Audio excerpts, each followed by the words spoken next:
تحریک انصاف حکومت اپنے پہلے سال اہم اقتصادی اہداف حاصل نہ کر سکی۔ اقتصادی ترقی 6.2% کے مقررہ ہدف کے مقابلے میں 3.3% رہی۔ زرعی شعبے کی پیداوار 3.8% کے مقررہ ہدف کے مقابلے میں صرف 1% رہی۔ صنعتی اور خدمات کے شعبوں میں بھی مقررہ اہداف حاصل نہ ہو سکے۔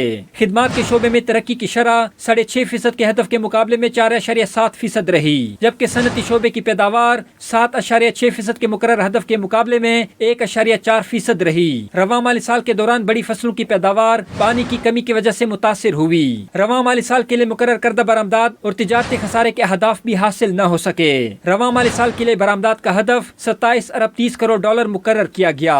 پہلے 10 ماہ میں برآمدات کا حجم 19 ارب 17 کروڑ ڈالر رہا، جبکہ تجارتی خسارے کا ہدف 29 ارب 20 کروڑ ڈالر مقرر ہے۔ 10 ماہ میں تجارتی خسارہ 26 ارب 30 کروڑ ڈالر رہا، تاہم گزشتہ مالی سال کے مقابلے میں تجارتی خسارے میں کمی ہوئی۔ اسی طرح رواں مالی سال کے لیے مقرر کردہ ایف بی آر کی ٹیکس وصولیوں کا ہدف بھی حاصل نہیں ہو سکے گا۔